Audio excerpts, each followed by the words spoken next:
Hello and welcome, ladies and gentlemen, to another episode of the Three Man Weave College Basketball Podcast. We are back after a fortnight break. The boys took a little voyage down to the Dominican Republic, Punta Cana, got our good pal Ryan Sandwich Hoss Hogan married, and we're back. Although we are just two of three today, we had some scheduling snafus with our normal recording time, so it's just myself, Jim Root, your host today for the Big Ten Year in Review podcast, joined by Matthew Cox, who's got another big wedding this weekend. Matt, you're just kind of a fancy boy these days. A lot of stuff going on for you. Yeah, people. I'm gonna start a what's the app where you do the cameo? The cameo where people, famous people like ourselves, Jim, give speeches and happy wishes. Back-to-back best man mantles for me. So if anyone is looking for a best man filler, happy to do that for a small fee, Jim. So I'm trying to ride that momentum right now. That's right, listeners. Matt is the bestest of the men, and he is A lot of killing the good men game. too. He A lot of very good men. didn't have to give a speech the first one, so I'm going to cut Awesome. through that a little bit. But big speech It's awesome. coming this weekend for Baby Bro, a fan of the weave. Kai is toiling away for the man, capital T, capital M. He's creating value for the shareholders, really doing big stuff there. So We can actually see he him right is, now behind the yeah, he is scenes. Producer lurking. camera, we can see him. It's awesome. Yeah, lurking, but he's got a lot to do. So we let Kai have a little bit off. There might be some more two-man episodes throughout the offseason just to avoid burnout from the weave. But happy to have Matt on with me today to go back through the Big Ten. His alma mater, the Indiana Hoosiers, reside in that conference. My childhood favorite team, the Wisconsin Badgers, also reside in that league. So we're going to discuss those teams and 16 more. But before we do, got to give a shout out to Joey, Mr. Joe Paskov, the creator of the tunes on this podcast, which also he'll be visiting Chicago this weekend. So I'm going to get to say a hello to Joe, remind him that he created the intro for our pod that he doesn't listen to, and he will laugh and reminisce about the fact that he did that years and years and years ago. Also, follow us on SoundCloud, Spotify, Amazon, Apple Pods, wherever you listen to your podcast. Click there, download, get going. We take reviews on the Apple Pods app as well. No new reviews this week. Those are typically done at the very end of the episode, but feel free to leave one. We will go through it. We'll read your review. We'll answer a question. You can make fun of us. You can compliment us. Whatever it is you like to do. We love a 5 star. That's the only thing we ask. But hey, you got to give what you got to give. Be you, be yourself. Don't feel twisted by the corporate overlords that are the Three Man Weave. Follow us on Twitter and Instagram at 3MW_CBB. Check us out there. And of course, subscribe on YouTube, where we are streaming live right now with Kai, with Matt, and a picture of Kai that, since I don't have the feed pulled up, I don't know what image he went with. But surely it is not as good as Matt in a Yoshi costume. So, but check us out there. We stream live. You get video if you want to see our reaction, see our facial responses when somebody says something ridiculous. Just another avenue to enjoy us. And yes, of course, Punta Cana. We had a great time. Matthew, we were down there. You were 3 days, Kai and I were 4, an all-inclusive resort, beaches, swim up bars, drinks, pina coladas. Had a great time, Matthew. Are we rested and re-energized though? It's Friday. We're I five don't days know. later from our return. I wouldn't really call it a rest and recovery trip, Jim. It required a few of those on the return. A But vacation from your vacation, you say? yes. Corporate productivity took a 2% dip, I believe, for all attended members on Monday, Tuesday, Wednesday. Awesome beaches, phenomenal beaches, water immaculate, weather semi-cooperative, vibes and hangs fully cooperative, and that's all that matters, Jim. Absolutely. And Michele said yes. Not that there's any risk of a potential cold feet situation, but awesome nuptials confirmed.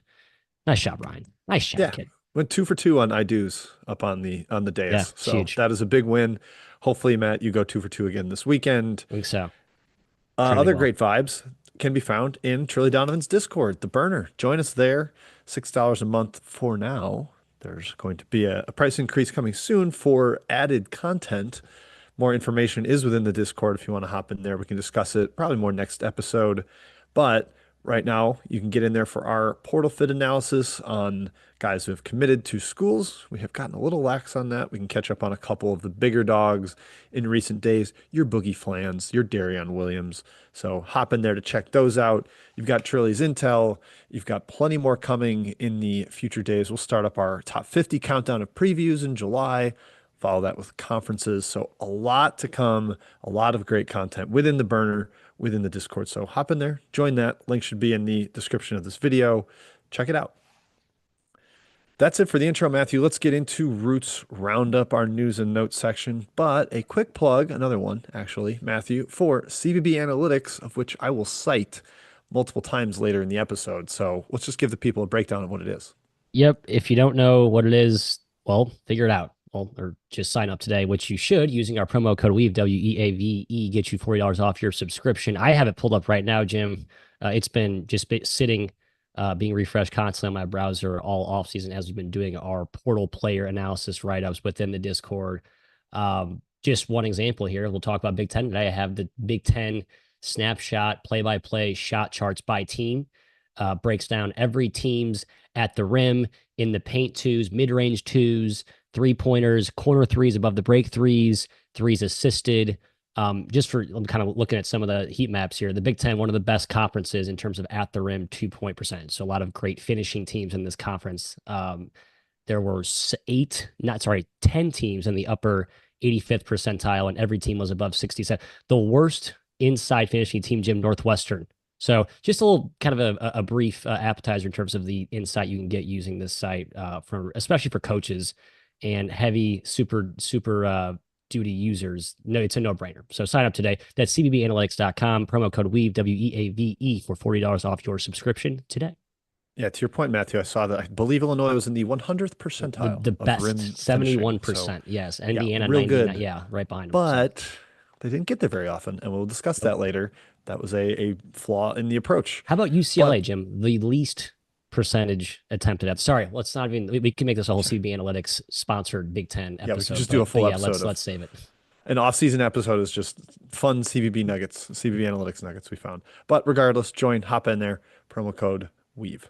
All right, let's get into the news and notes, Matthew. No key headlines, no new joiners to the Division One world, but we have a couple bits of coaching news.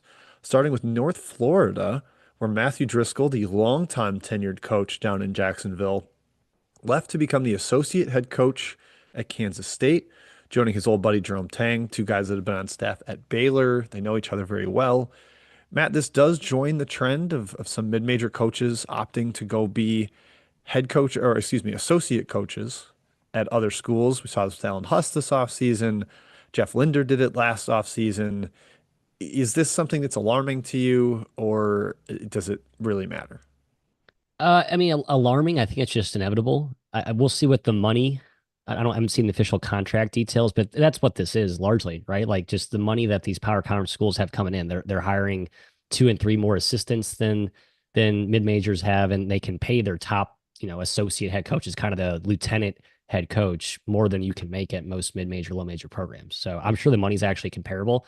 And it's also a lot of head coaches at the mid major, low major level just like feel defeated by the whole thing. And they'd rather, if they can't be the boss at fighting an uphill battle, they'd rather be the second right hand man or a key cog in the the brain room there of a team that actually can win and compete in this new age. I think that's actually more of it than just like the pure salary, place one to place two. Yeah, and there's some special incentives like Huss getting the coach in waiting promise at Creighton. That matters. This one was a little surprising to me because Jerome Tang's last 2 years, not great. And there's a chance that regime gets turned over soon, which would put Driscoll back out of a job. And I don't think he was really at risk of losing his job at North Florida. But, everybody's got to do what's right for them and their family. Maybe he's closer to retirement and just wants to be with a buddy and kind of taking off some of the responsibility. So I won't completely speculate there, but that was just kind of a thought that came to my mind with this And again, specific K-State move. lost Ulrich Like Malachi. Mali Malachi. Thank you. I'm just saying some Malachi to Texas. So I mean, he was a very very respected. I mean, coming from that Grant McCaslin, I believe, tree, right? Yeah, So the yeah, no middle big group. shoes I to mean, which fill. I think is already all the way back to Scott Drew and some of Yep, that group. yep. So, yep, had a big spot to fill. And then Matt, IU Indy. We hinted about this 2 weeks ago on our pod that this might be coming. Paul Coursero was under investigation. He did officially get let go after just 1 year in Indianapolis. Player mistreatment, misconduct was the rumor, and he's gone. They're conducting a national search, which was a little surprising. They're not going interim at this point in the offseason, but a bunch of their players already went in the portal because you get 30 days after a coaching change to leave. It looks like it could be abominable ground zero. We saw some bad Yep. IUND teams for a couple of years, Matthew, and it could be back to that. Yeah, that's a shame. A team, a program we want to do well, and it seemed like Coursero had some actual momentum. I just like that. I hope they go with like a D2, D3 guy. I'd like to see him just kind of Like follow they that did with blueprint. him. Yeah, just Yeah, it's just run it maybe a guy back. who's not as I don't know, abrasive on players if any of the rumors hold true, but who knows? Still he probably Yeah, I he mean, said they said at this point. yeah, very much so. And they were going to bring some guys back. It's not like every player was Right. like, "Get me out of here. This guy is abusive." So I don't know. Don't He want was to. defiantly like, I did nothing wrong. There was zero Yeah. remorse or apology in his statement. Yep. So we'll. I don't know. We'll let that play out. The investigation. I'm sure he's gonna, take issue with that. Maybe there's a lawsuit coming, et cetera. But more importantly, IU Indy stands at on May 23rd with no head basketball coach. So that is trouble in paradise for that Horizon program. Bunch of extensions handed out to big shot coaches. Brad Underwood, Grant McCaslin got big old Mondo extensions through like 2030, tons of money for them. And Kelvin Sampson, Matt, 4 year extension. We don't know for sure that he'll coach through the entire tenure of it, but this puts him into his 70s in Houston. Maybe he didn't, he got the taste of the national title game and he Yep. wants to get back there and he's going to have some teams capable of doing it. I think that gets him. That's the bridge contract to the Kellen Sampson son handoff. That's my assumption. Yep. We Yep. shall That see. sounds about right. I think the Bruce Pearl extend didn't he get extended recently? Did we talk about that? I think this offseason. I think that's the Yeah, other very similar. similar. Or Yes, Stevie P's coaching, theoretically son coaching waiting. I coach don't know and if that waiting. one's actually declared the way Kellen's is, but Kellen's is yeah, like oh, it's been openly discussed as the point where it's assumed it's yeah. yeah. Recruiting news, Matthew, your boys, the Duke Blue Devils, went and I scooped know. five-star shooting guard Dame Sarr. There've been a lot of international commitments. Try to stick to ones that are actually rated by 24/7 Sports. He is a five-star per that website. Swiped him from Kansas. There's speculation, both from Trilly and just throughout the internet, that it's kind of a sign that Cedric Howard likely Yes. gone. So filling in that spot, Matthew. Feel bad for Dame. Sorry, I think he's going to be like no everyone's going to be bummed because he's not Cedric Howard, and I think all Duke fans had officially talked themselves into Cedric Howard being an All American next year. And based on his combine measurements and performance, he had like what an 8'5" wingspan or something alien esque. Made every shot out of the sun. And so now I think I'm just going to be like annoyed that Dame Sarr is not him. So unfair situation for Dame Sarr entering next year, but I'm sure I'm annoying every college fan base that's not named Duke or Kentucky. Again, just sort of the mindset of a blue blood program where you're sort of like, dang it, the 5 stars, not the guy I wanted. Yeah, too bad. No one will shed a tear for the Duke Blue Right. Devils, No one cares. unfortunately. Speaking of other blue bloods, Kentucky got a commitment from four-star small forward Braden Hawthorne. He is headed to the Wildcats, the Big Blue Nation, top 40 prospect, and Nico Bundalo headed to Ole Miss. Not positive on the pronunciation, so sorry to Nico's family if that's not spot on, but he is a top 40 power forward. I believe Hawthorne was a West Virginia commit and Bundalo was a Washington commit. Typically, why you see these late commitments from the recruits because their previous coaches or had some changeover, they decommitted from somewhere else. That's the case here.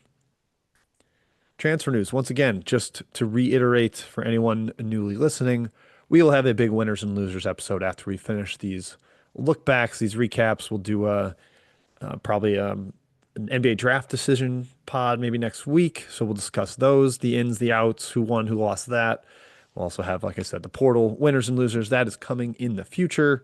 So stay tuned. We're not going to discuss every single bit of news here.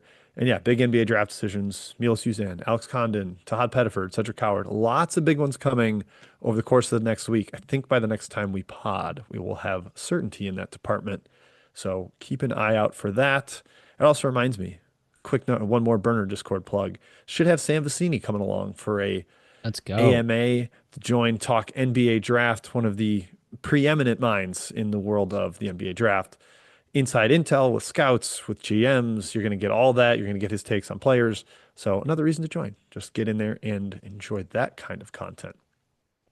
One last bit in the random news and notes section, Matthew Zakai Ziegler has filed a lawsuit against the NCAA for a fifth year of eligibility. I didn't even read it because go away. You played 4 full years, It's even the though first the injury lawsuit I'm was rooting for late. the NCAA, Jim. It's the first time I'm gonna root for the. I'm having my NCAA banner in the background. Yep. No, It go away, just, Zakai. sorry. Loved watching you play. Ready to watch you play somewhere else. So I'm so against the unlimited, just play forever, sue, sue, sue. I'm out. I'm out on it. Go away, Zakai. That is He'll be a my great TBT player definitive stance. for Vols. Yes. Yes, you will. For whatever their team is. All right, Matthew, that's it for Roots Roundup. So it's time to talk Big Ten. There are 18 teams in this league now, in case you folks have forgotten. They had the West Coast arm last year, and it was a deep and solid league. Maybe not quite as many teams to the NCAA tournament as we expected. In fact, the league got 8, with no one seeded worse than 7. On the preseason podcasts, we all forecasted at least 11 for the Big Ten out of its 18. Matthew, you said maybe even 12. And I don't think that was that crazy. The shocking part is that no Big Ten team outside the Ken Palm top 27 made the tournament. So the bubble was unkind Yeah. to everybody in that realm. Your Ohio States, especially your Indiana Hoosiers, did not get to sneak in even after they had sent Mike Woodson packing. But Matt, how do you feel about that? Do you feel like the league underperformed, or was just kind of an instance of the top separated a little more than we anticipated? They did, but also I think there was some bad luck to those middle team. Like I look at Rutgers, which you could argue is sort of just that's a whole different conversation. I mean, Nebraska was right there. In Northwestern, if they don't lose Barnheiser and Martinelli, and they were basically down to three and a half scholarship real players down the stretch there. They still finished 44th in Kempom. So like there were some teams right there on the doorstep. I mean, Penn State, a team that finished second to last, was like maybe one of the most impressive um, eye openers in non-con. So the league still has depth. It just got better at the top, and and I think the middle to bottom was actually probably better than people's perception because just like by the end of the year, USC and Iowa and Minnesota and Penn State, especially Washington, people are just like, oh, this team's staying, but like they really weren't that bad. Like it's still a deep league. I don't think it lost a lot of the depth that it always had. I think it just got better. I really do. Like especially at the top. Yeah, Matt, I'm also issuing an amendment. Thank you to Job Gunderson in the chat. Per John Rothstein yesterday, IU Indy hired Ben Howlett from West Liberty, a D2 school that had won like crazy over Ooh, the past few years. So Matt, you got your wish. They did go D2. good, You were smart. prescient in your forecast there. That happened yesterday. So I totally apologies missed for that. missing that. Yeah, so did If I. you're a I bottom saw that. 100 program, you should like you are effectively a D2 program. Like you should just kind of like Yeah, find carve someone who out won. that upper part. Yeah. Yeah, I saw that he had stepped down. I did not know it was for the IU Indy job. So there we go. Maybe it's not officially announced, but it's been reported per sources by John Rothstein, Curry Hicks Sage, etc. So okay, that's been solved. Yes, Matt, agreed on Big Ten. Bad luck. I think Indiana probably should have been in by almost every metric, and it just didn't quite make it. Maybe there was some, the coach is gone anyways. Who really cares? From indifference from the committee. Ohio State just didn't win quite enough games. Like I think they had enough big wins, but the winning percentage wasn't great. You mentioned the rush on that. Iowa had injuries. Yeah, it didn't quite work out the way that the Big Ten had hoped, but they still had a lot of solid teams, not quite in the. Did you ever feel like Michigan State could win a national title, Matt, or No, Maryland? I did. I was just gonna say, like, we always every year the narrative that we spew is how many national title teams do we think are in this conference? And it's been a while since we've said one with a bullet, right? Other than Edie's second year, Yeah, right? the The first year, Purdue when they yeah, made the title game. Yeah. correct. That was like, okay, we saw that from the get-go. But even the year before, Edie kind of surprised us, and it's really it's been a consistent theme with this program. And looking ahead to next year, not to go too far, um, I wonder if that narrative still kind of holds. But again, it's a very upper tier two deep league. It's not like littered with a two or three bona fide. I think the SEC still has a stranglehold on those teams.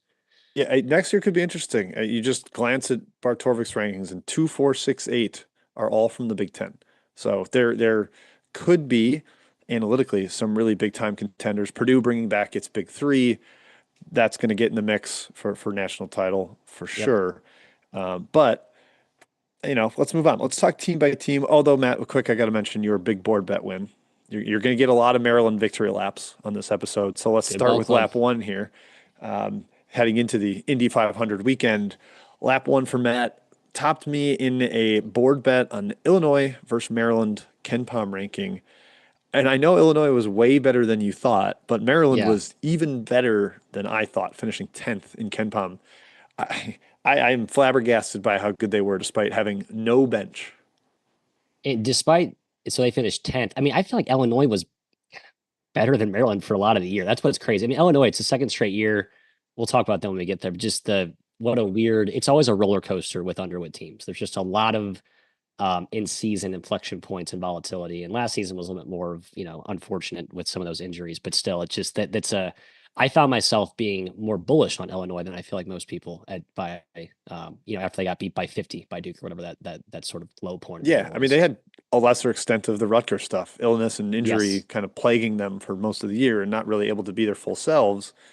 And then just kind of came up short at the end of the year and didn't have the postseason run that I'm sure many Illini fans envisioned.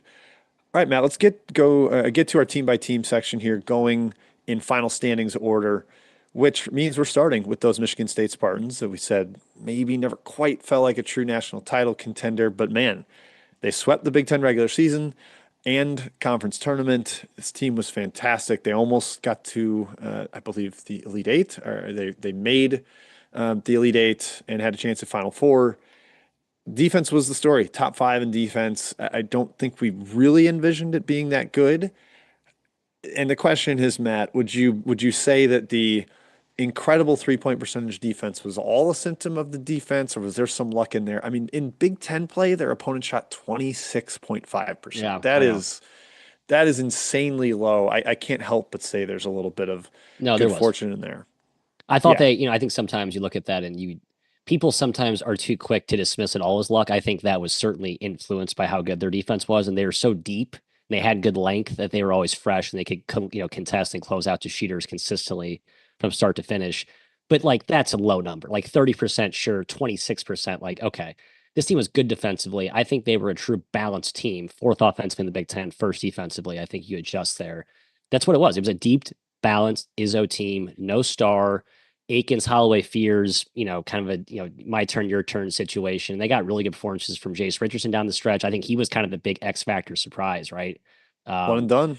Yeah, he and was now so he's good. He was one and gone. done. Yeah. You could tell Izzo talked about him in the offseason, like, man, that guy just got a lot better than I hoped he would because think about having him back this season would be a world. I think there's still a small chance he could return, but unlikely.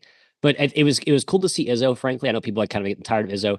Izzo's stubbornness, right? High retention, depth, no star power. I mean, their front court had like five deep, right? And I think that blueprint. It was cool to see his old DNA work in the new modern era. And now we'll see how consistent it is going year to year. But they had pretty good retention going into next season. So, there are guys like Painter as well, that I think that if you have that type of cachet and that track record and that program respect and you can get guys to stick around, I think there is value in having retention. You just don't want to be overly stubborn and stick to it. But I still trust Izzo, man. I think he knows what he's doing. And last year was a pretty damn impressive feat in a really, really good Big Ten. You just lost to Auburn. I mean, Auburn was really good. I don't know what to say about that. So, Yep. And then they were in that game the whole way. I mean, I think there's a little sentiment last offseason that the game had passed Izzo by. yeah. Like, I mean, it Yep. wasn't as elite the past couple of seasons, and this version of the sport was just beyond him. But man, the internal development there, filling in portal pieces where he needed them rather than going all in with that approach, and that allowed him to retain more players. It turned out great. And I know we are talking about the 3-point defense, but they also led the Big Ten in block rate. They were one of the best two-way rebounding teams in the entire country because of that mega deep front court. There was a lot of sustainable stuff within their Yep. blueprint, I guess we'll call it. The But best just the three rebounding team point, on both ways. I mean, in the Big Ten, a big physical league, we talk about how good teams were at the rim. To be the best rebounding team at both offensively and defensively, that's hard to do. I mean, it was a vintage Izzo team, and it was impressive to see that work in, like I said, last year's landscape, the current whatever modern landscape. Yep, and the team was really good. And then when Jace Richardson became the guy, they became great. Yep. He entered the Yep. starting lineup February 8th, and that was kind of our skepticism in preseason when I had them eighth. Shout out Kai, he had them fourth, the highest of us. But we are like, oh, does this team have a go-to scorer? Do they have a dude? Was the question. And Jace Richardson was that, the consistent night-to-night guy that kind of filled in when Holloman was bricky and Fears can't score, and they just needed somebody to step up, and that was Jace Richardson time after time down the stretch. Okay, to number two, Maryland. Matt, one more lap for you here. The Terps. Holy cow, are they good? I had them 11th. I didn't even have them in tier one of my deep tier one in the Big Ten. So this is a major, major whiff for me. Coming off a year where they could not shoot in 2023-24, they were awesome. Top 30 in three-point percentage, largely because of three players. Their three guards, Rodney Rice, Jacoby Gillespie, and Selton Miguel, were all terrific. Bench really didn't matter. The two big lineup worked, Matt, that we were kind of worried about with Queen and Reese playing together. It didn't matter because their guards were so good. Rice was the one we kind of missed on, just how good he was going to Yeah. be. Even you, Matt, you nailed Miguel, you nailed Gillespie, and how great he was, even relative to Jameer Young's season. But Rice emerging the way he did, I think was kind of the piece that elevated It's this huge. team, even Yep. from where you saw. Right. Because they didn't have much depth, right? The Crab Five, that was sort of yeah, if there was a hole, it was depth. And you needed a guy like Rice to be that guy because if you had a hole at that position, there was a pretty, stark drop off. Um, it's funny, like Maryland had such a good year last year. It just ended so unceremoniously with the Willard departure that it's hard to like put yourself back in the mindset of like, wow, this team was really good last season. I think, it's a fun team to watch. The Twin Tower duo with um, with Reese and Queen was terrific. It- so I mean, yeah, going from here, like it's just a weird, like, okay, now it's a full reset. Um, and obviously with Buzz and the guys he's brought in, it's a really good roster. But we'll talk about more of that later in the offseason. It's just when you have these teams changing regimes, what the program momentum, that whole piece of it feels like a tough conversation to have because you just don't really know. But yeah, it was a great year. I mean, like I said, I think the lack of depth was one of the few teams that I think survived a relatively thin bench. A lot of teams with a thin bench got bit by an injury bug or two, and that really torpedoed their year. Maryland was one of those teams in the Big Ten that sort of withstood that and was able to kind of hold up all the way down the stretch. Yep. Yeah. When you have five guys that rock, you need all five of them out there, Got to be and healthy. they were there. And sometimes that's the biggest swing factor for a team season is Yeah. whether they're healthy or whether they're not. I But think there was, again, we talk about Michigan State being lucky. There's some luck, some four-leaf clover sprinkles on Maryland with that health. Like it's very rare to see your top 5, 6 guys stay fully healthy start to finish. Like that's just you got a good draw there as well. yep, Matt, quick 20-second outlook on them with Buzz Williams now in charge. Like it. I like Buzz as sort of a rejuvenated type of mindset, and his roster looks really good. No, I think they'll be really solid. I mean, I feel like the ceiling isn't crazy high, but the floor is very, very high, which was very similar to what I felt like under Willard. So, I mean, it's sort of they're not the same coach, but I think their range of outcomes is pretty similar in terms of the program sits in the Big Ten.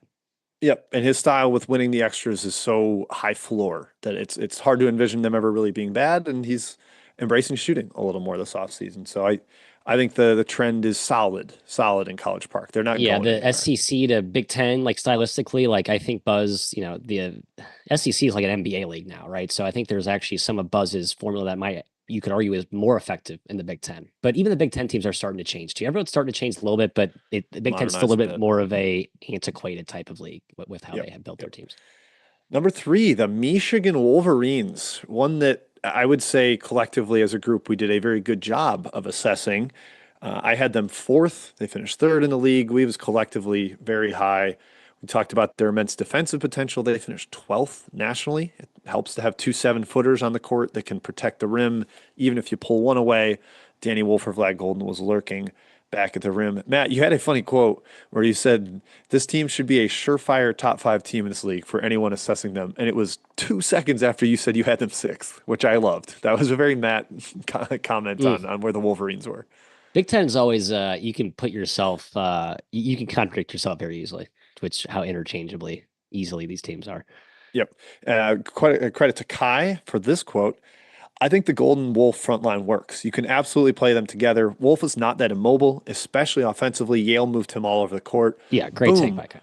Well said, Kai. Mic drop. I mean, that was the thing that drove them, was having those two together on the floor all season. Their guards were solid. We praised Donaldson in our preseason Yep. pod, and he ended up being crucial for them. But pretty high floor, and it worked out very well for Michigan, despite kind of a late season swoon. They didn't end up challenging for the title with Michigan State, as it seemed like they might. But Matt, we know you love Dusty May. This program's in great hands, and Yeah. another pretty strong build for next year. A master adapter, right? I think if you're a Michigan fan, you looked at what made their FAU team so successful, and then you look at what he brought into Michigan, you might have been like, that's not what worked at FAU. It was guards and shooting around one big guy, not two big guys in size. But that's why I think May's a great coach. And then he looked about the staff he hired. He brought in Joyner from St. Mary's, brought in Boynton to really anchor that defensive side of the ball, which was, May admitted that was not his forte at FAU. As an Indiana fan, just so effing annoying to watch the Woodson thing flame out and to know you maybe a year earlier could have had him in your back pocket. And yeah, I mean, just trying to rank programs I feel most solid about going forward in this conference, and top 3, 4 is Michigan, no question. As long Yeah. as May's there, the money Yep. they Right have, up momentum there. they have, like this is right up there. Yeah, resources coach. I mean, it's all there. Even like One of the one, the educational cachet, right? You actually have that as like sort of you probably get more attention, guys that want to stay and get degrees. So that's yeah, it. Everything's going well there. yeah. They project really well next year. Like I said, they're fourth in Bart Torvik next year, and I don't That think was the team that that's surprised me in the projections, but I could see it. hugely reliant on Big Yaks coming back. I think they Yep. drop significantly if he withdraws, just even in those analytical rankings. But it's clearly a team that's going to succeed going forward under May. He proved that year one. Another one of the knocks at FAU was especially their second year of being awesome. They weren't great late in close games, and they were unbelievable in close games last year. That Yep. was kind of the trend with them, where they had this like negative scoring differential, but were 14-3 in the league, and it bit There them. what yeah, there was this narrative I think that swung too far that they were overrated because they were so good in close games. But I do think there was also they just couldn't put teams away with margins. I don't think like they just always got lucky. And I think also you could argue in years when your close game record is bad, you can say it's bad coaching. But when my coach that I like has a good record in close games, I'll say, oh, good coaching, Dusty Bay. So I'll Yeah, cherry pick that angle from last year. exactly. That one's a perfect one to cherry pick. Right. Shout out Providence fans at Cooley I 5 years cool it, ago or right? whatever. That's spot on. Always ride for your guy. We respect it. Number four, UCLA, another one that I think had a pretty narrow range of outcomes relative to the Big Ten. We said that in the preseason pod. I had them fifth or sixth, depending on which of the Weavers you asked. They finished fourth. They struggled on the road. That was the big thing. The cross country road trips. Mick Cronin made a huge deal of that. But the home court was solid, and weren't sure if it was going to be Big Ten caliber home court because it's Pauley Pavilion and sometimes it's a little empty. But I think the travel mattered quite a bit. My quote about them was, "This team feels more stable, not a wide range of outcomes. I feel confident this team will be in the 25 to 35 range, maybe a little higher." They finished 20th at Ken Palm and got a seven Yep. seed. I feel like that's as Yep. down the middle as I can hit that take, Matthew. And that's what UCLA was. And I think they're going to continue to be rock solid under Mick Cronin because he's got the great defensive foundation and he's not going to tolerate any bullshit. Correct. And I think the area where he was a little bit not stubborn, but I like that he was loyal to his backcourt with Mac and Dylan Dylan Andrews. Andrews. Didn't love them, and Cronin said preseason, he's like, if these guys, if we get good guard play, we're gonna be awesome. And I think that was kind of the Achilles heel because their front line was deep. It was terrific. It was back to typical Cronin defensive, you know, gritty, interior centric. They pressured with depth. They're old, and I think all those things. But now they get dent going into next year, and you can tell Cronin going back to the start of his UCLA tenure into last season now going forward. He's like, okay, I'm sick of like the guard play being like that kind of anchor on what my program is. I think he's tired of like that being attached to who he is as a coach. So the to me the dent not again not to go too far into next year, but I think when we talk about the overall program state of program and where it's moving, I think the dent signing really signals like Cronin's okay, I'm sick of this shit. We're gonna get a big time break game breaking breakneck speed guard in Dent and really put this thing into overdrive. So we'll see where it goes. But I mean, I think highest maybe second, third highest floor program team in league as long as Cronin's there, and as long as they continue to get a clear uptick in resources and support. That's evident with the rosters they built the last 2 years, as opposed to the year before that. We kind of made fun of all the Pac-12 schools not investing in basketball. But yeah, Crow knows what he's doing, and I think last year kind of proved it. But I think there's more upside if he continues to look for big time game breaking guards like that. Yeah, and one of the shocking things for me last year is that you could make a pretty strong argument that Sky Clark was their best guard. I Yeah, right. didn't It's not even I Mac didn't or picture Anders. him coexisting very well with Cronin. One thing I just thought about while preparing for this, Matt, was if they had their roster as it was and got Donovan Dent to commit today, Right. people would be like, "Oh my God, top 10 team! Holy crap!" It Easily. just happened so Easily. early that it's like not a. It doesn't reverberate as much Right. through the sport. It's just kind of Right. the timing of it all happens every year. But that roster is really good for next year, and Cronin's going to continue to be rock solid. Next up, number five, the Badges of Wisconsin, the Buzzcut Badgers, a shocking finish here.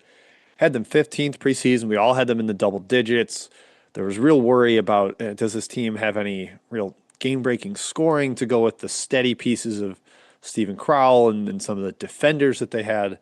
But holy John Tanjay, out of nowhere to be a clear All American first team for many people, really helped the offense ascend. He was better than AJ Storr was the year prior. John Blackwell also monster breakout, which we sort of saw coming. But the Tanjay thing, Matt, Tanjay it was just a just yeah. it almost renders every preseason take Yep. irrelevant with the breakout he had. It's funny, we did mention or the Mara breakout for UCLA last year was kind of a oh wow. But like in terms of the oh wow things that happened in the Big Ten, I think Tanjay Wisconsin was the biggest and completely shifted the paradigm of this team. Um, Greg Gard's back and forth tone tenor that the fan base has about him. It's he's when he's had some high octane talented shot making to go around his high stable system, it's looked really good. Like it's been high floor, even with some higher ceiling as well. And he kind of had two of those guys last season with Blackwell and Tonje. So I think that's going to be the key. I think he sort of realizes like, okay, I need to find something like that to keep our ceiling elevated. And yeah, I mean, I was always kind of the Wisconsin haters, like it's just a team with a high floor, low ceiling. They are who they are. But I mean, yeah, the Tanjay thing was just crazy, and I just feel bad for Mizzou fans. They deserve better. A healthy Yeah, Tanjay for a year. would have Bummer. loved to have a healthy Tanjay for sure. And Matt, your preseason episode quote was Purdue, Michigan State, Iowa, and Wisconsin. These teams are in development. They're kind of the older school approach. They always get underrated because they don't have the big sexy transfer. Well, they had a big sexy transfer in Tanjay. We just didn't know it. He was kind of hiding This in roster plain did sight. look bad. I'm just now hitting me how like oh Wisconsin's roster disgusting, because I think we looked at like Cam Hunter and we looked at like the guard play and was like oh Yeah, like that's Xavier not going to work. Amos, like, wow, Right, you're pulling from Northern Illinois. That's your big transfer right. get. Well, little did we know the poach of Tanjay from New Mexico. That's a fun what if. How good would New Mexico have Yep, been if they yep. had been able to just get Tanjay on that roster with Dent, etc. So, Yeah, Patino, man. Can you have, yeah, especially if you would have had JTT. Anyway, all that aside. yep, indeedy. Wisconsin going to continue to be steady under guard. That's just kind of how he is. And the fact that he has taken a more modern approach to the offense, sort of given the keys to Kirk Penny, let him open things up, spread it out, give the ball to his more dynamic guards, rather than just that kind of invert the floor swing offense type stuff. That has really helped, I think, attract talent and also just made the Yes. offense more potent. Yeah, So, more you know, he, dynamic, right? You don't have to play one way. You can play multiple styles. That's huge. I think yep, that was a key. That's a great point from last year. It really yep. like went full blown. We're going last year. Yeah, and the transfer class they had this year isn't like, oh my God, but it's better than it was last year, at least on paper. And I think it shows the embrace of, hey, we're playing a little bit more fun. You can come launch threes and spread it out and get a little up tempo. Look how many points we scored per game last year. It's the most in 35 or whatever years in Wisconsin. So I think that is a smart update. A surprise, we got all the way to six, Matthew, to get to the Purdue Boilermakers. My preseason champ in the league, Kai's preseason champ as well. I think you picked them to win. You had them like tied with Indiana, was where you landed. Um, had them Stupid. 13th nationally. They finished 15th. So I think we had them actually pretty well pegged. Just a couple teams were better, particularly Michigan State, were better than we expected. Floors top 25. Yep, always is with the Boilermakers and Matt Painter. 10 straight years in the Ken Palm top 25, a decade. The internal development is crazy. Kai was all over the Trey Kaufman-Renn star turn. I mean, became a second All-American with Braden Smith. Fletcher Lawyer was fantastic. Kai called it one of the best backcourts in the country. I think Lawyer was number one in the country, Matt, in catch and shoot efficiency per synergy. That helps. You can play that guy with a great passer like Smith, a great interior scorer like Kaufman-Renn. What didn't really happen was the Heidi and Coleman breakouts. The role guys didn't come along quite as well as we thought. And the defense was really, really bad, Yeah. especially at the rim. Yeah, it was horrible. And I think that was kind of the surprising development. Maybe we took for granted how awesome Zach Edey was. It's just a rim scarecrow of sorts. And the loss Yeah. of Jacobson in the offseason was a big blow too. But still, like it was, I mean, this team really could not guard anything. And you look at how, people said their backcourt's not that athletic. And I'd argue that, Smith and Lawyer, sure, they're not game breaking athletes, but they're youngsters, Colvin and Cox. I think they are pretty athletic. They're just young. So the defensive woes last season were sort of the kind of the eye-opening thing, and it may points to the fact that defense isn't always a function of athlete, but also a function of age and experience. And I think you kind of saw that with guys like Cox and Coleman, who super duper high on going into next year, but we're also part of some of those defensive issues that we saw rear their ugly head in Big Ten play. It was just odd to see a very leaky Purdue defense, even though it's never been a team that's been like loaded with athletes. It's always been a team that's been sturdy and sound defensively, like Wisconsin, right? So, curious how that gets corrected next season. I think just simply getting older might just be a big difference there, honestly. Older will help, but I think they had a lot of high hopes for Jacobson as the Mondo Rim shot protector, blocker. yeah, seven He foot was, four, five, yeah, he was a freak for the FIBA team the season yeah, before his yep, freshman year, the offseason, just altering everything. And then he gets hurt early with the broken leg, and Will Berg's not ready. He even left this offseason. Now, I don't know what that fully does to the offense, where it's not Trey Kaufman-Renn's show in the paint, but he did play alongside Caleb First a lot this year yeah. and still was just fine scoring inside. Jacobson has some potential upside to be a shooter, so it's not completely dead. And I think if you're looking at them as a national title contender, you need the defense to get better, and Jacobson is a massive, massive part of that. As Matt mentioned, Jakari Harris and CJ Cox getting a little older and just better on the ball. I think there's still going to be some limitations with attacking Lawyer, and Braden Smith creates a ton of havoc with turnovers, but he is still small. So there's a little bit of exploitability continued there, but Jacobson, a giant shot blocker, can cover up a lot of issues. Yeah, team shots 70% at the rim last year against them. That was worse than the Big Ten. Funny enough, UCLA was second and they gave up sorry, UCLA was second, but they didn't give up much at the rim. Purdue got gashed there and they gave up a hardy number. And it was just that's not a good recipe, especially in a power conference. You get exposed pretty quickly. Yeah, there was the Wisconsin game where they were like 26 of 28 at the rim, or inside the That arc. was just Sorry, 20 of 22 inside the arc, 99, could not 91%. guard Tanjay and Blackwell, athletic wings, which really have been sort of a unicorn type players in this conference. Again, like evidence that this conference is starting to evolve slower than other like SEC leagues, but still, Purdue needs to kind of be ready for that because I think Wisconsin caught them off guard. Other types of players like that caught them off guard last year. Illinois, Yeah, that's where Cox and Harris have to step up because it's just yes. not going to be Fletcher Loyer. He's not going to be your stopper on the wing. That's Braden not his Smith, game. like steel merchant, but like, is he a lockdown glove defender? I don't know. You could argue that either Yep, way. yep. So all eyes on the defense. But again, we mentioned it right at the top 10 or top 25, 10 straight years. The floor is always going to be high with Matt Painter Yeah. there. No concerns about Purdue going forward. Highest Next score in up the is, conference. Yeah, yeah, yeah. I think so. Next up is Illinois. Hey, I had them seventh preseason. They finished seventh. I don't think it's how I expected them to get there. It was a little bit of a roller coaster, or a lot of a roller coaster. I'm sure Illinois fans would agree there.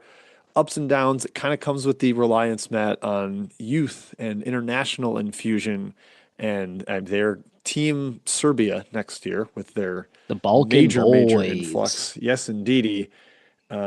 But even last year, they could be amazing on some nights. I think about the game at Oregon where they just absolutely blitzed a Yep. NCAA tournament team. But then they were bad some other nights. Got cooked by USC at home in Champaign. It was ups and downs. I was worried about rim pressure in the preseason, and they were 30th percentile nationally in rim field goal attempt rate. But what it really was they just kind of became so reliant on threes. That was the entire story of their games. Like if they shot over 29% from three, they won like 90% of their games. But that was all they had, Matt. They didn't really have a plan B on offense. And I think they need a little bit more versatility offensively going forward. I agree. I'm actually okay with their heavy three because they do rebound it well. I think that's sort of the thing with some of these teams that jack a lot of threes. If you can supplement that with being a good offensive rebounding team, it gives you, kind of like not that they're going to do what Houston did, but that was sort of Houston's model last year, right? We've seen Alabama do that to some degree. I'm okay with that. It's just the nature of how Underwood's built his teams, a lot of turnover. He's probably one of the most willing coach chameleons, I would say, much like Dusty May. He adapts, he changes, he tinkers, he pushes different buttons, he tries different lineups. He's just a different type of thinker. And sometimes that can be a good thing, but it can also be kind of a double-edged sword. I thought last year their inconsistency, frankly, was just too much youth and some of the injuries and illnesses they had at an inopportune time down the stretch. So those were things I mentioned as major concerns coming into the year, but they were just all way better, like way more talented individually. I mean, how good was Casper? How good was Riley?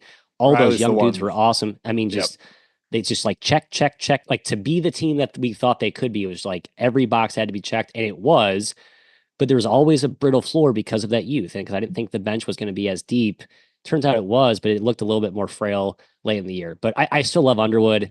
I think every year with him, you're going to have some sharp ups and some sharp downs, but you're going to be in a good spot at the end of the year. And I still think he's one of the better tournament type coaches in this conference, right? He's a team that even if you maybe sneak in as an 8 seed and you don't have a great year, I think he can make a run, right? So I think that as a Illinois fan, you like that you have that type of coach that can, kind of like Altman has always been regarded that for Oregon. I think that that's a good thing, kind of like as a contingency plan if the season is too bumpy heading into the dance. Yeah, I mean, if Kylan Boswell's shot didn't completely vanish, if the team shot 34% from three instead of 31, you're probably looking at like a top Right. 10 finish in Ken Palm and potential deep postseason run. They weirdly became like full on clone of the Creighton Kalkbrenner defenses, like the most severe drop coverage with no flexibility. And we talked about this in the burner just yesterday with them hiring a Colgate assistant to orchestrate the defense, who is very scouting report based, can be a little bit more versatile night to night, hopefully, in how they approach things and not just be like, all right, we're giving you this exact mid range shot every single time. If you make it, we'll lose. If you miss it, we'll win. I think they're going to have a little bit more adaptability on that end, which should be beneficial, especially in postseason where I think you need to be able to win different styles. I mean, it's great. So, I mean, Underwood from that early havoc to the drop to like now a game, it just again points to just how I love that he's willing to change and adapt. And maybe it's too quickly, but I think in a year where you're in a climate where you have different teams every year, you just have to treat every team differently. So I think that's the right mindset to have. I would feel good Yep. about that. Play to the strengths of your talent. Don't get set in a style that you can only play one way. Number 8 was Oregon, a team that won every close game early in the season and was like racking up Q1 wins despite not registering as highly in the Ken Palms of the world. But they end up getting in the tournament pretty comfortably. And Matt, we talked about how Altman needs a healthy team, and he Yeah, finally got one. finally I got mean, one. their top 7 guys played every single game. They used 4 guys started every single game. They had a little rotation with who the fifth starter was, kind of figuring out what the best option was. But everybody's out there every single night. And lo and behold, you get a good Dana Altman team again. His best finish in 4 years. Nate Biddle was fantastic, like even better than we were talking about in the preseason pod. We're like, man, Hmm. he's going to be really good, but fully healthy season from him, he was dominant. Shalstad was pretty good as well. That was my big man crush coming in. Where do you land long term on Oregon? Is it really just coming down to health for them, or do you think with Altman's age, I don't know. What do you think of the Ducks? Yeah, I do. I had worries about Altman's, and we'd heard rumors that he was looking maybe to come back to a job in the Midwest. He was kind of over the whole Oregon thing. And remember, he had 4 years in a row where he lost at least like three assistants each of those years, which kind of tied in with like, does he want to be there? So that was kind of percolating in the back of my mind. But then last year, right, I think you get a fully healthy team, and then maybe kind of that reinvigorates him in terms of where he is in his headspace. He still can coach, no question. I think his style is adaptable, and I think he's one of the coaches that really leans into depth. And I think that's going to show again next season as well. So I still believe, uh, you know, we had Oregon. We all thought they were kind of dark horses last year. I think it's like going to be a trendy dark horse pick for us as long as Altman's there. However, I do think the age thing's worth noting, and I wonder, if he has a down year this year, what's the conversation around this program next offseason? I think you're going to start to maybe think about not a transition plan, but what's maybe we don't feel as good about this program in a year or two if they just have one down year. It felt a lot like Larinaga last year, where finally got healthy, and then boom, he makes those two runs after we thought he was kind of Yeah, that's a toast, and then now all of a great sudden he is comparison. retiring. But I do feel like this last year was Larinaga 4 years ago, I think, in sort of the career curve Yeah, and even age, they're pretty similar. Like and similar age at that Larinaga point. 4 years ago, like Altman's going to be coaching at 67 this year, will be where he's Okay. at. Matt, here's my one tip. The succession plan should not be Tony Stubblefield. I know they I brought him agree. back. You cannot make him the coach of He Lady. was the Don't reason they do were it. so good last year, Jim. He had some Yeah, he had some secret that's sauce comments for Shellstad. That's why Shellstad was no, I have no yeah. idea. All else equal, it was just Stubblefield. They also But hired yeah, one of the it, other it's Louisville assistants last year too. It was like, what? So he's bringing in Stubblefield. The rumors that he was not sober on recruiting trips, getting guys, and just kind of a bad coach at DePaul. And then they got the part of the Louisville stink, and it's like, what? What are you doing, Altman? yeah, bizarre. All right, Matt, we come to them at last. Number 9, the Indiana Hoosiers, who we all got hoodwinked by Mr. Woodson. He fooled Yep. us. He had a super talented roster coming into the year. We thought, and Matt, I think you said it best. I think this roster is too good to fail, is what you said. We knew that Woodson was a problem, but we looked at the roster and we saw a really good point guard, saw dominant interior duo. I said there's no good backup bigs, so they have to play small. They still didn't. This team had a negative point differential per CVB analytics when Ballo and Reneau shared the court. That should be screamed in Woodson's ear every single night. Don't play them together. It doesn't work. Unfortunately, that wasn't the case. They didn't play the right kind of lineups. They failed, and Woodson is gone. So a new era. But Matt, give me a quick reflection on last year before you look ahead to the optimism of the DeVries era. Yeah, it just felt like an NBA team. Like the coach was too detached from the players, and there was just a lot of individual types of attitudes and no accountability. Not to get into like the cliche stuff, but like all the off the court crap that came out from this team just sort of it oozed entitlement. Kind of felt like the Villanova team from 2 years ago. A lot of guys got big paychecks, a lot of great individual players on the court as a cohesive unit without a good coach who can hold some feet to the fire. 18 to 22-year-olds that are getting paid way more than they probably should be. The product was just a lot of, my turn, your turn. And yeah, there were some injuries. Sure. Could this team shoot? No, but we knew that was going to be probably an issue. They just weren't as dominant at the rim as we thought they could be. So I don't know, frustrating.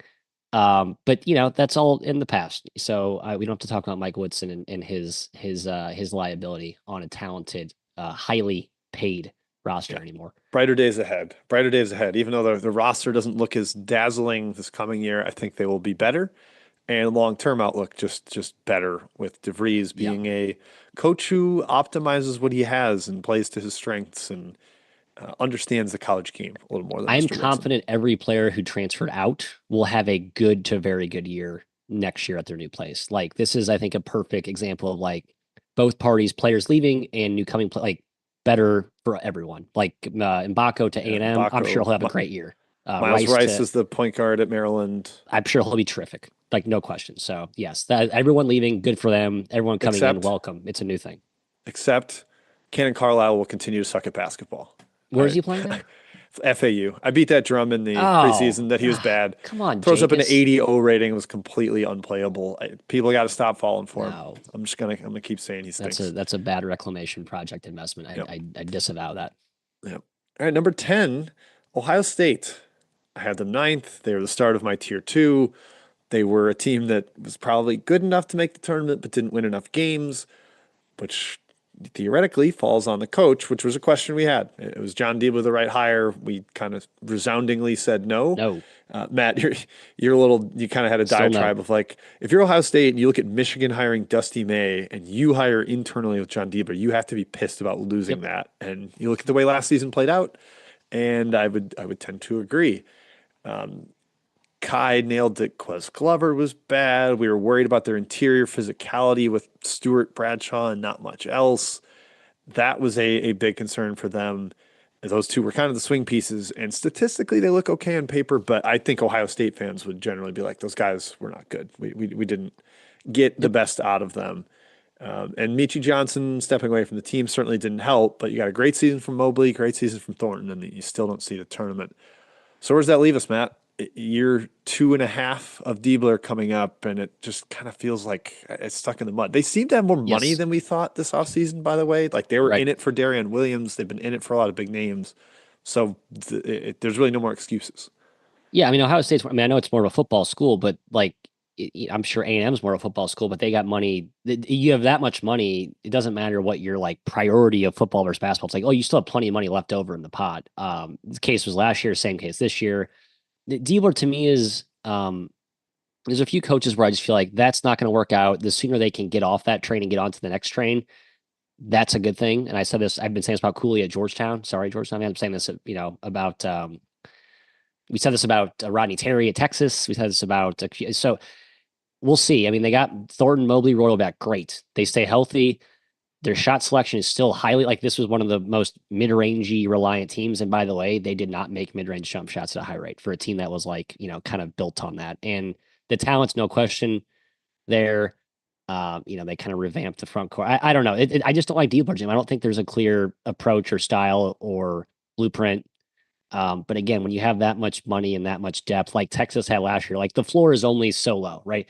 Texas's roster should have probably been better, but this team can only be so Texas team can only be so bad. Ohio State in the same boat for me. Like I just don't think this team will be bad because they have this much money and talent. As long as Yeah. they're the Ohio State University, this is what it is. So But yeah, exactly what you said about Terry at Texas. Like they didn't bottom out, but you were just like, this isn't the right right. coach. And You I can't think bottom that's the out when way you we're going to have like feel. your 12th man, like Julian, Larry, and Jason Kent were basically afterthoughts on eighth and ninth men, and they were stars on a top 50 in the like. So that's just if you have that advantage, like you have to really be bad at your job to not make the tournament and then not be good. So kind of an unfair advantage. Yeah, next year you could have a couple top 100 recruits as their eighth and ninth men for Ohio State. But I don't know how they defend people with the roster they've put together. Like it could be, I think, abysmal defensively, like Iowa Yep. kind of bad defensively. Maybe not that bad, but it's possible. And yeah, I don't trust them to put the pieces together in the best way possible for the group that's there, which I think could mean kind of the same. Like had the interim 2 years, let's move on. Very very similar to Texas. So hot seat for Mr. Diebler next season. Next up in the Big Ten, number 11, Rutgers, Matthew. My biggest whiff of the preseason pod, even more so than Maryland, probably. I had them fifth. I was kind of buying on talent. I kind of believed too much in Peichel. And my biggest mistake was I was like, I think this supporting cast is actually kind of solid and I did too. makes a little bit of sense. And boy, was that wrong. Injuries and illness really hurt them. But the fact that they bottomed out Killed them. defensively was Yeah. really the problem and not something we expected under Peichel. And then just one more CBB analytics stat. When Harper and Bailey were both on the floor, this team was plus 7.3 per 100 possessions. When either one of them sat, dropped to -9, and it was -15 when Harper played without Bailey. So that just tells you how bad everybody Yep. else was.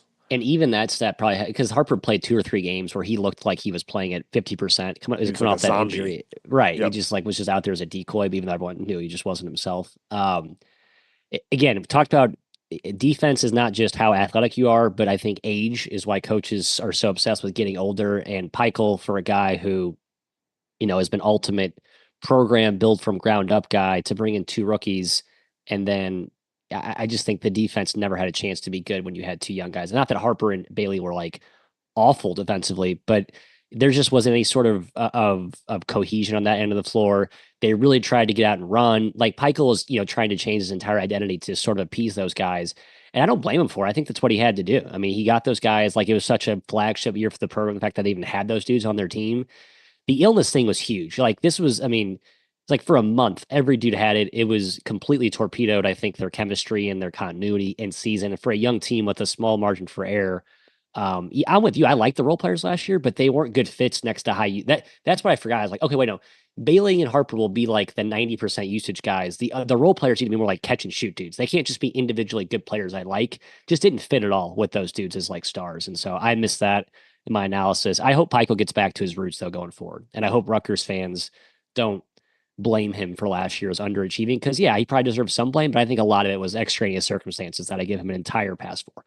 Yep, we had a pretty fierce debate in the Discord yesterday about Pikel's. Matt, you were kind of on the sidelines for that, but Kai especially was in the mix defending that. Pikel's done some incredible things at a program Yes. that was a dumpster toilet fire for a decade and a half, and now he's kind of changed the expectations and is suffering a little bit from the expectations he created and having two awesome players last year and not enough else, which, yes, he deserves some of the blame for. But the bigger alarm is that the roster next year looks putrid, like legitimately terrible, Yeah. Yeah. like back to outside the top 150 nationally. And then people are going to get really short with their patience on Pikel. So we will see where that leads. I have some concerns long term just because of that, because of the potential lack of patience after last year and potentially what this next year could be. Number 12, Minnesota.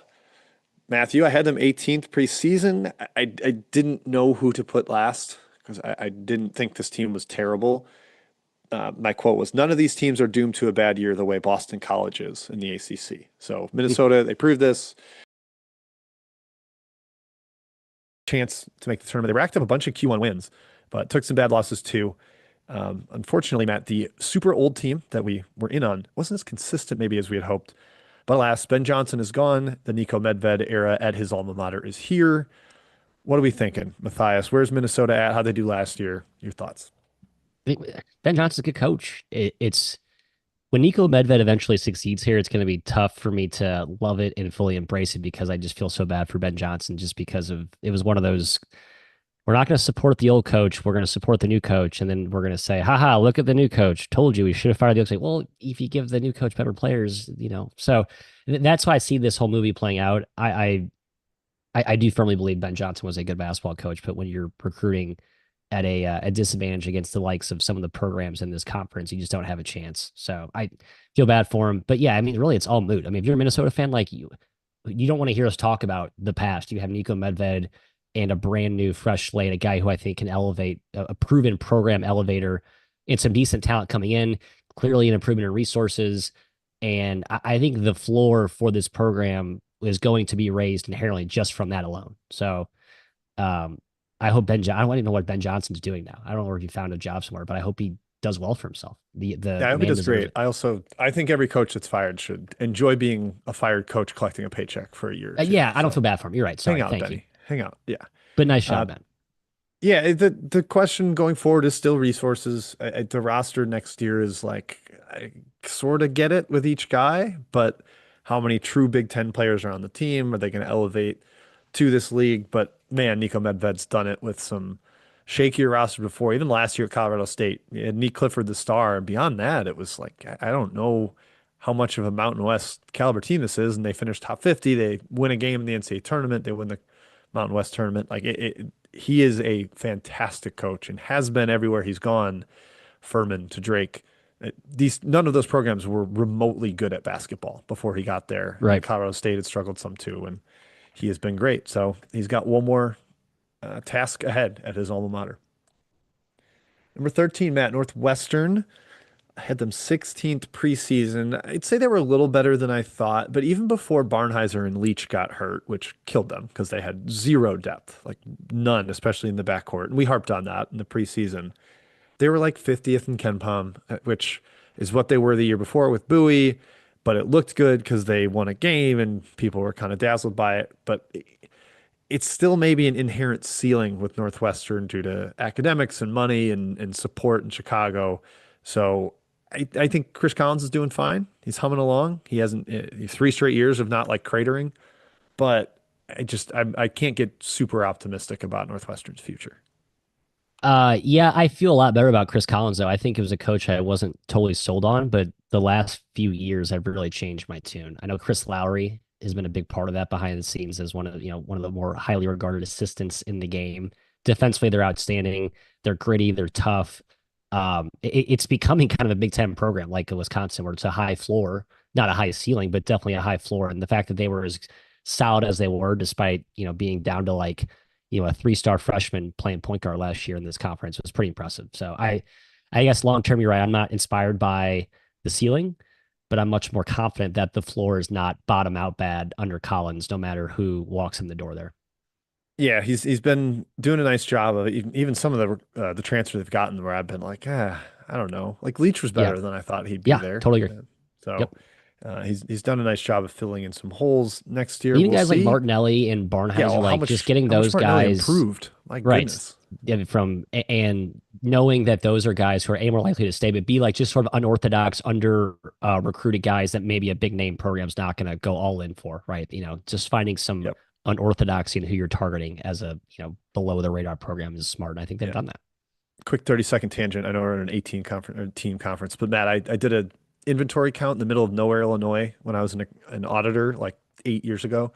And the head guy's name was Lowry, and he had a picture of Chris Lowry on his desk. And I was like, "Oh, Chris Lowry." He's like, Why do you know who that is?" But it was his nephew, and so we Wait, talked ball for like a half hour. It was was he like, was great. he related? Yeah, the guy was his uncle, was Chris Oh, Lowry's that's uncle. awesome. That's fun. So Lowry's his You should nephew, not and know who that is. he's like, "Are you a college basketball freak?" It was when he was the head coach at Southern Illinois. I think Missouri like Valley that far legend. That's right, back. baby. Yep. Saw him play So that at was fun. the Enterprise Center many a time. So Many a just time. trying to make my somewhat useless basketball knowledge be useful. All right, next up, Matthew, the Must Bus that traveled west to LA at USC, had them 14th, kind of nailed it. My question in the preseason pod was, is the talent level high enough to play Muss's system and consistently beat Big Ten teams? And I just don't think it was. Like he collected a bunch of mid-major guys plus Des Claude. I know Terrence Williams got hurt, but ask Michigan fans, I don't think he's the difference between 14th and 8th. Kai eviscerated Josh Cohen in the preseason pod and was correct about that. The guy got played off the floor consistently in league play. I think there's a little more upside going forward, Matt. I like the roster next year a lot more. Baker Mazzara and Rodney Rice, two proven high caliber winners. And Bus should eventually get there with USC's resources, but last year was not it, as the kids say. This was never gonna go well. It just too much new. Did a lot of injuries in the offseason. We talked about how I think this team had 10 guys that averaged over 13 points a game at their. It's just like totally individualistic team. And then the fact that Wesley Yates emerges somehow as the best player out of all those like Yeah. upperclassmen dudes, like it just never felt like a good vibe. So um Yeah, I think again Rashawn it's Agee was their best big man. What? it's Bowling like Green? Bowling Green. Okay, great. I think you look at next year, it's Musselman, right? So like nothing about last year has anything to do with this year. I think USC and Washington are the two teams that are like, okay, you got this stink out of the way year one in Big Ten, right? Clearly we're just not ready for it. You were hired late in the cycle.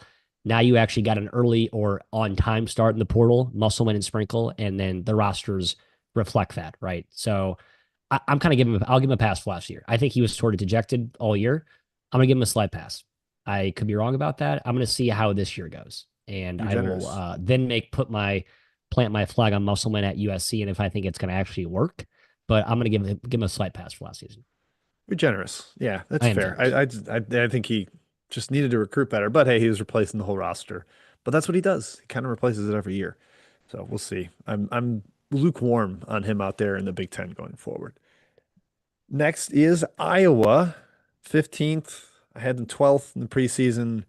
I could not have been ruder to the defense in the preseason pod, and it was horrific. Really, really bad defense again this year.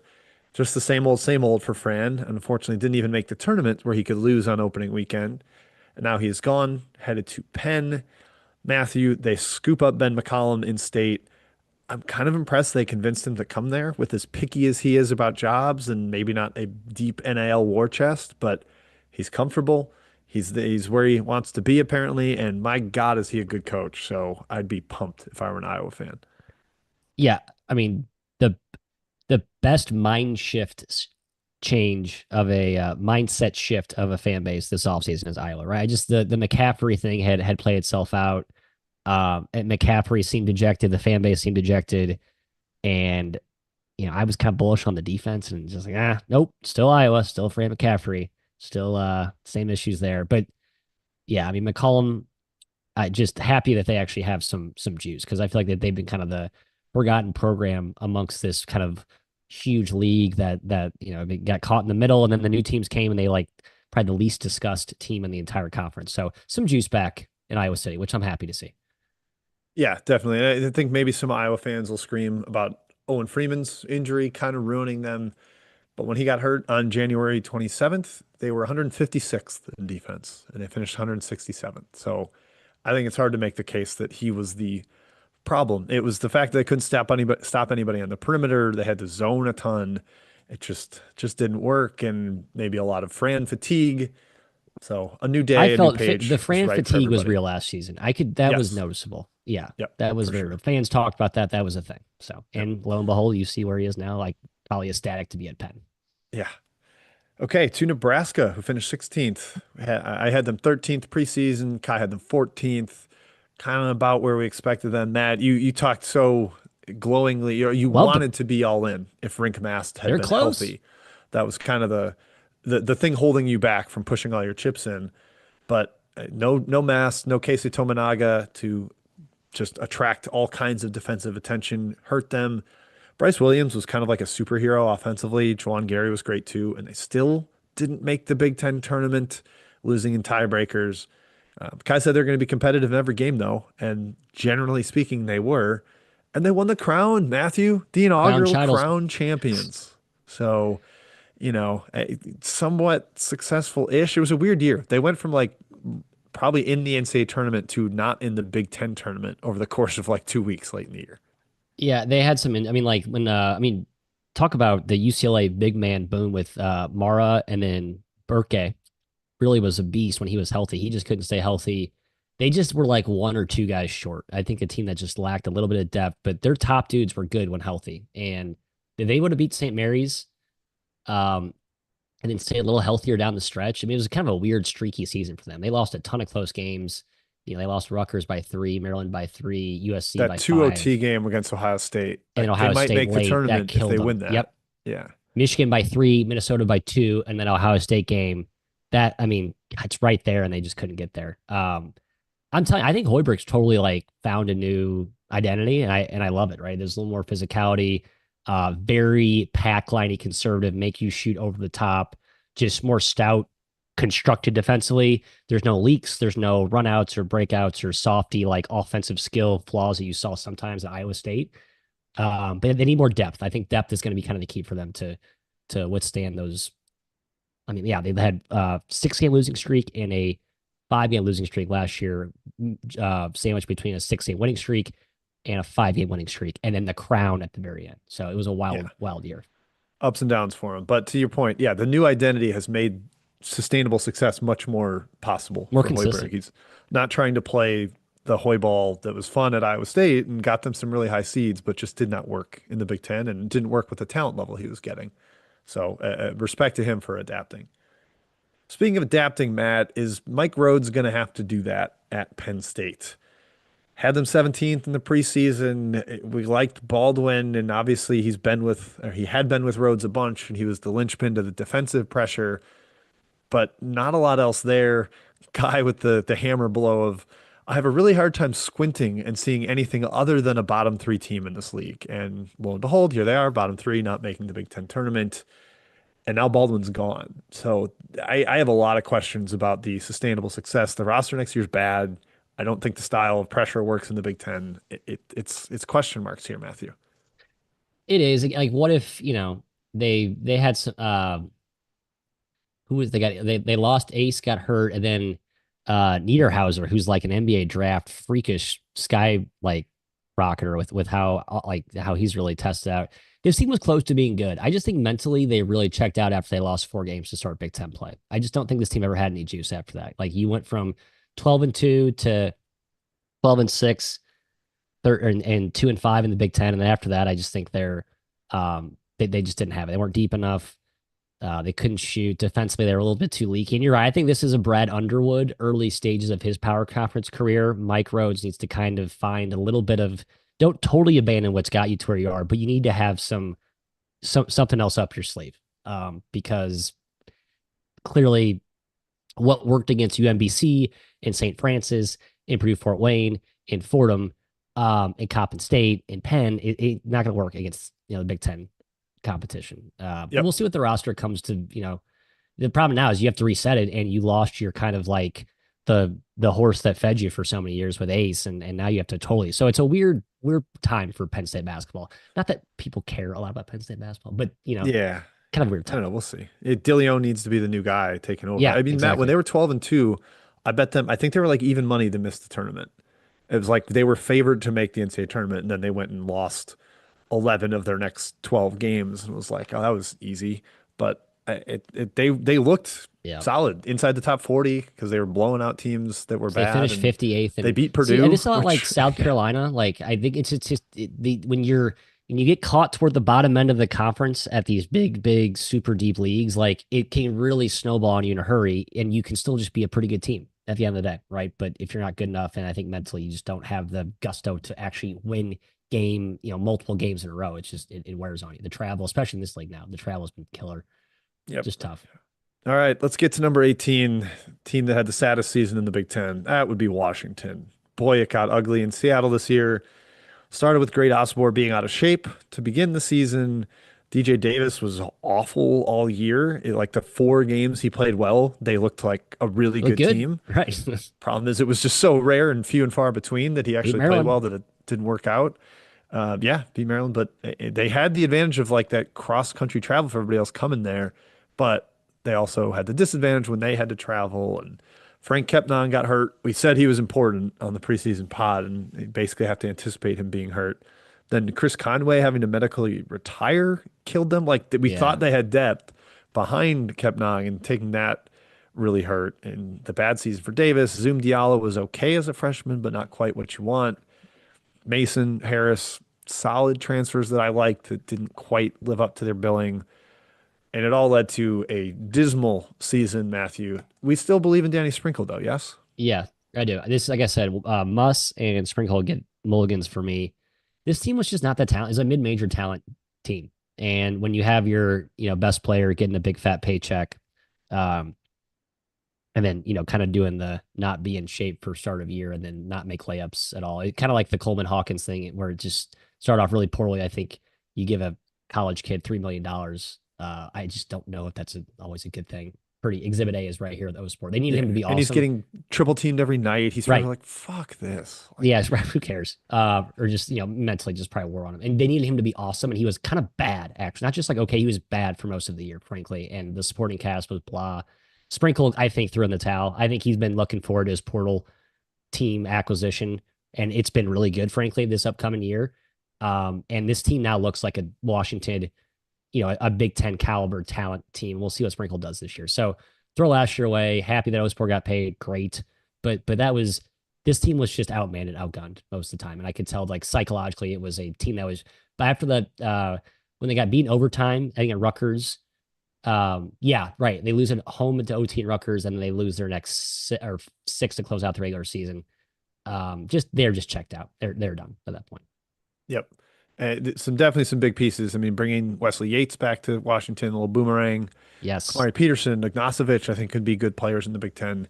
But there's a lot of, is Frank Kepnon going to be healthy again? Because he is back, and we're not How is he sure if still he's going to be back? on the court. A lot of medical red shirts, Matthew. A lot of medical red shirts for a boy. But they're going to need him. They did some nice kind of reclamation projects in the portal too. I still believe in Sprinkle. I think he'll get that thing turned around because they have enough money to do so. So I'm going to stay optimistic, Husky fans. So keep your heads up. That's it, Matthew. That wraps up the Big Ten. We have no final thoughts because we started off with that. We have no reviews. So that is it for today's pod. Thank you, everybody, for tuning in. We'll get this out there on the airwaves if you're not watching on YouTube as soon as we can so you can listen over your holiday weekend. Enjoy Memorial Day weekend. Wish Matthew's brother a happy wedding weekend. Good luck on your speech, Matthias. This was all practice for that, so you're going to It be was. ship shape out there. But thank you, everybody, for tuning in. We'll be back again next week, hopefully full strength, with probably the Big 12 season recap and a little talk of the Good. NBA draft deadline. So come back for that.